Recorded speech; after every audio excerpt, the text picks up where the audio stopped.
Matt Tabeek. He covers the Falcons. He's the digital editor for AtlantaFalcons.com, and he is now with us on the Sports Bash on 97.3 ESPN.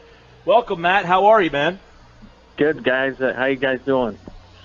We're doing well. Looking forward to finally getting a game after sitting out last week, and really the last couple of weeks for the Eagles. The game against the Cowboys, meaningless. The Christmas night was kind of so we haven't really had a high energy game, but different from the Falcons. I mean, this team started 3-3. It seems that they've been really playing for playoff positioning since about midway through the year. Yeah, it's been an interesting year for them. They're, obviously they came into the year with a lot of expectations because of they had so many guys returning, and there was a lot of without getting too much into it, a lot of noise on the outside with these guys, and a lot of discussion about the Super Bowl, and they've handled it all really well. I mean, they never turned down a question. They never dodged the questions or the comments about hangovers or 28-3. That, you know what I mean? So they've been kind of locked in, and they've handled it pretty well. And then they've had some weird games in the beginning of the year. They had a lot of close finishes, and the defense was evolving, and there was an adjustment with the offensive coordinator a little bit. I think people made a little bit more of that than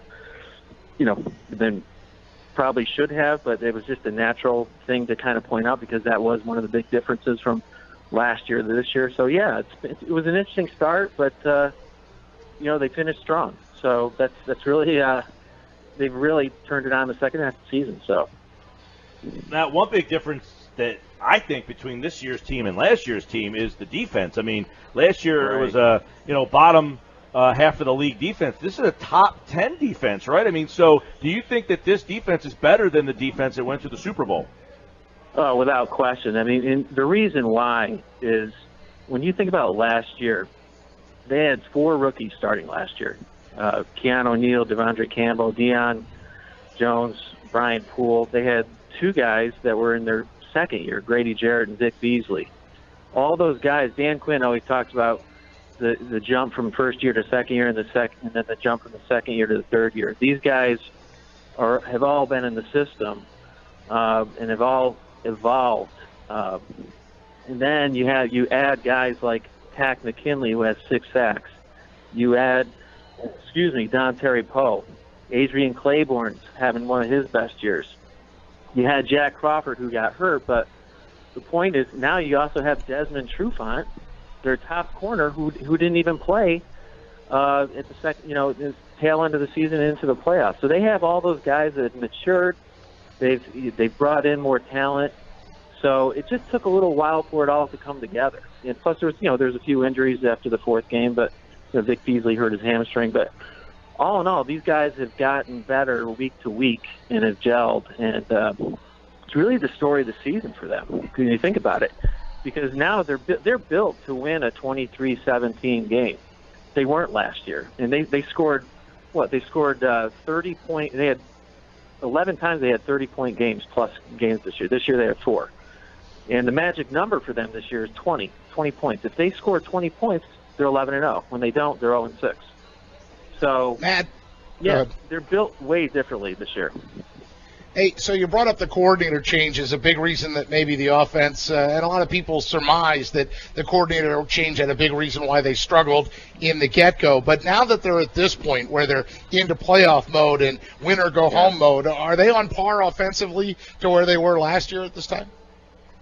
Well, when you're averaging 33.8 points a game, that's tough for anybody to duplicate, let's be honest. So, and then they had some kind of weird endings. But, I mean, they're leading – I think they're 3rd in the league in yards per play. They were the best in third down offense in the regular season with 44.6 conversion rate. So they're moving the ball. And Steve Sarkisian's really committed to the run, too, which is different. So as far as making up that gap, that probably is unrealistic to think from the get-go. But they're in a good place. They had some injuries up front. They've dealt with that. But they're just built differently. And they're committed to the run a lot more. And with that defense, it allows them to play differently, too. So They're not hanging.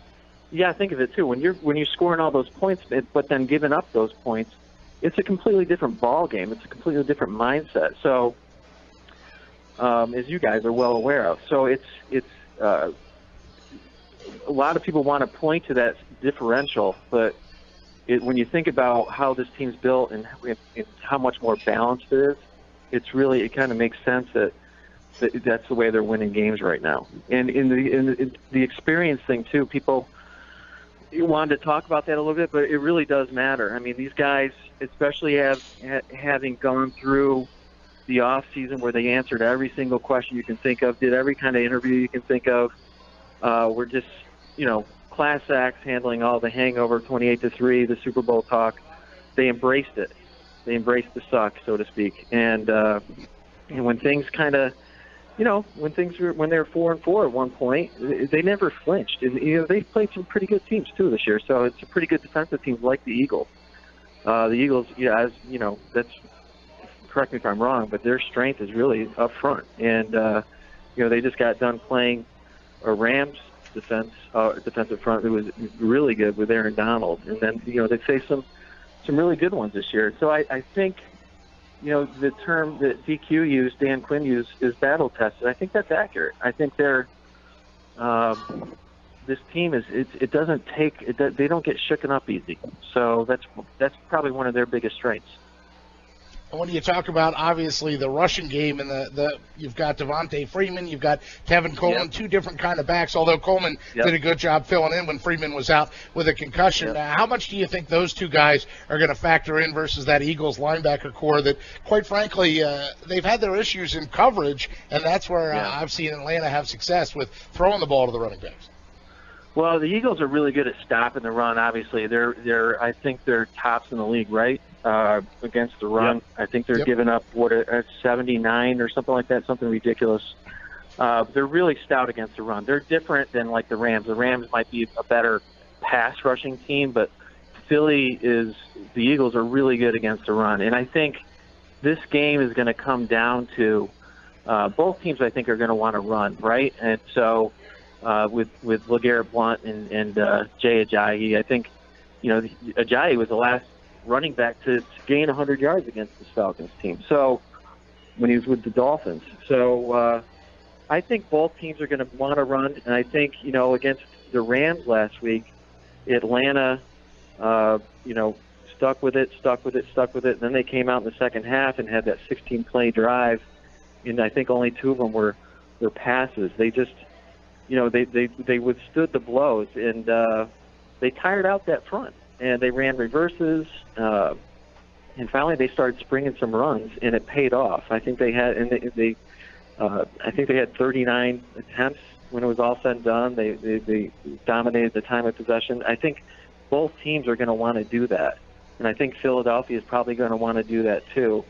But I can tell you right now, I mean, everybody in this building, every press conference, and I'm sure every story you've read, everybody's got a ton of respect for Nick Foles, and I'm sure you guys talk about having the downtime, but I'm sure they kind of embraced it. Correct me if I'm wrong, with him just kind of being thrust into that position, and I'm sure, Philadelphia's going to come out and run some things that Nick's more comfortable with, but, Dan Quinn and Marquand Manuel have a ton of respect for Nick Foles and what he's done in the past, and he's an athlete, and, he's here for a reason. So I think it's going to be a great game. I think it's going to be a low-scoring game. I don't know what you guys think, but I think it's going to come down to, who can run and who doesn't make the mistakes and who can execute. And that's the kind of game that Atlanta's played, and I think that's the kind of game that the Eagles are built to play. And I think low-scoring.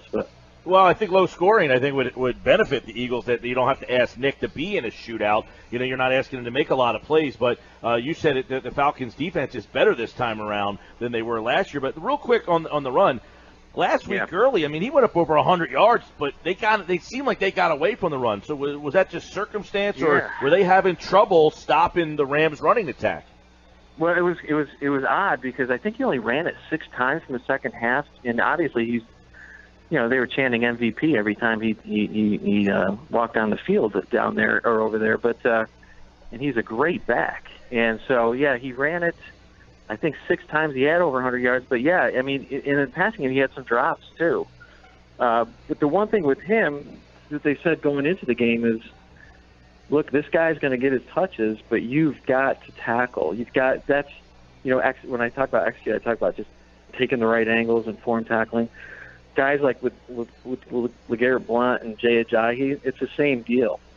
These guys, so they know that they're going to have to take the right angles and plug the right holes, not over pursue and key on the running game. And I think I think for both teams. But yeah, with Gurley, it was kind of a head scratching kind of development. But I think a lot of it too is because the defense, they kept them in front of them, they tackled, and they got some pressure on Goff.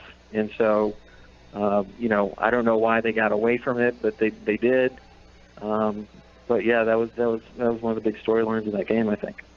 Matt Tabeek with us, the digital managing editor for the Atlanta Falcons. You can follow him on Twitter at Matthew Tabeek, Tabeek. So, Matt, in the receiving game, there isn't a fan in Philadelphia that doesn't know who Julio Jones is. I mean, trust me, and I wouldn't be surprised, even though they're risking life and limb, to not see a few Julio Jones jerseys in the stands for Saturday afternoon's game. That said, if Julio Jones, has he been the same guy this season that you've seen in the past, or do you think his numbers are off? And if he's not the guy that steps up and beats the Eagles, who is the weapon that you think they turn to in their receiving game?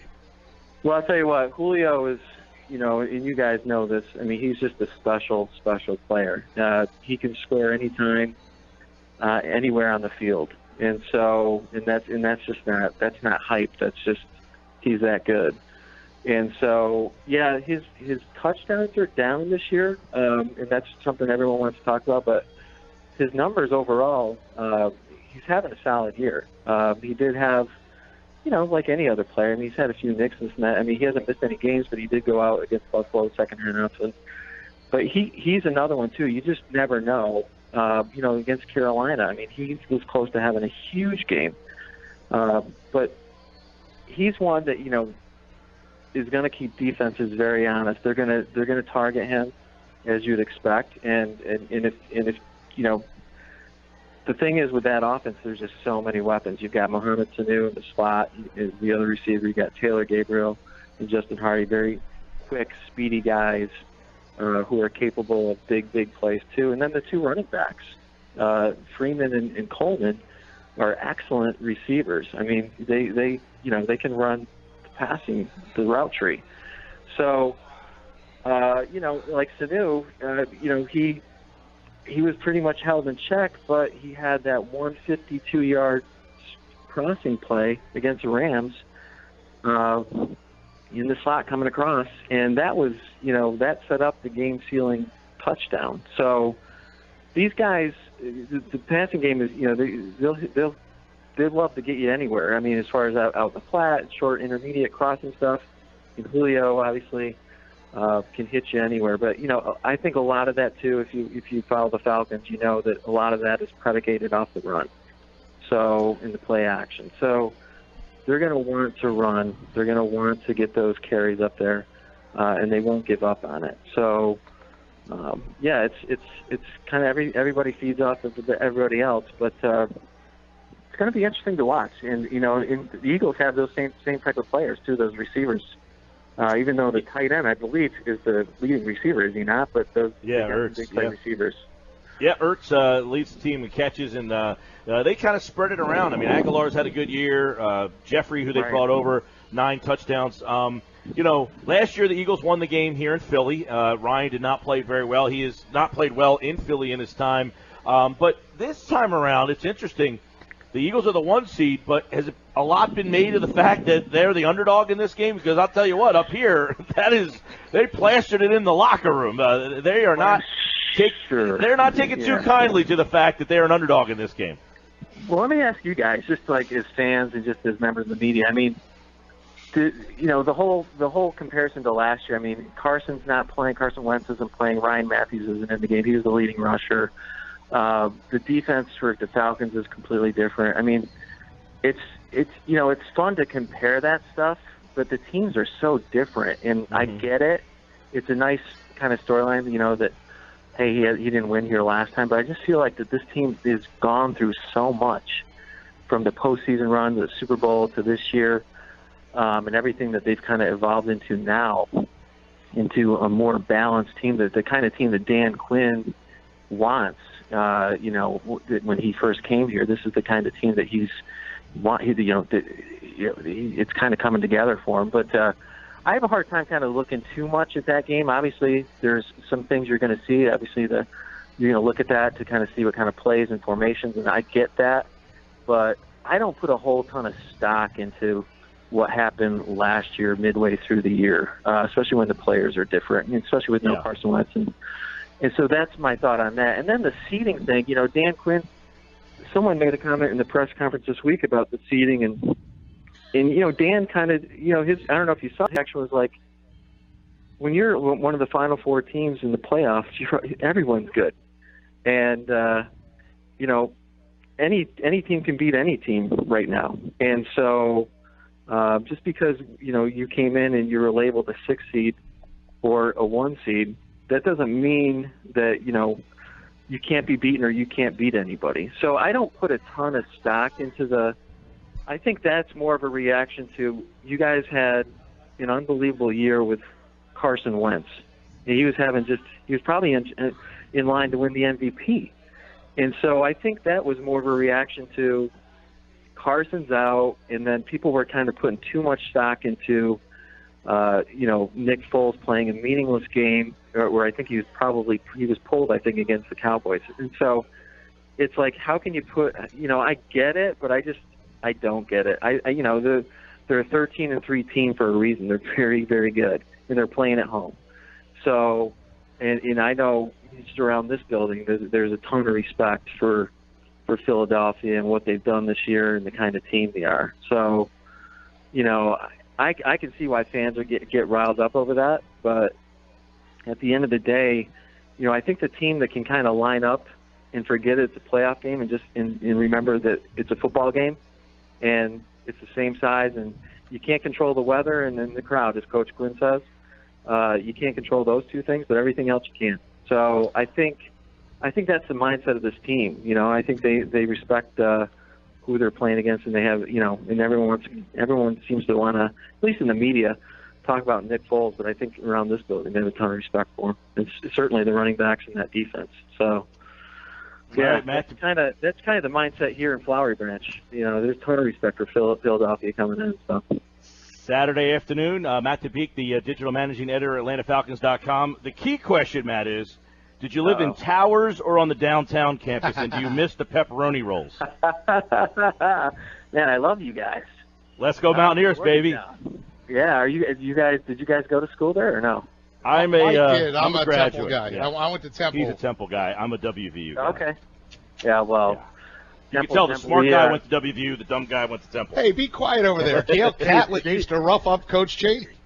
Hey, Gail Catlett and John Cheney used to have some battles now. Yeah.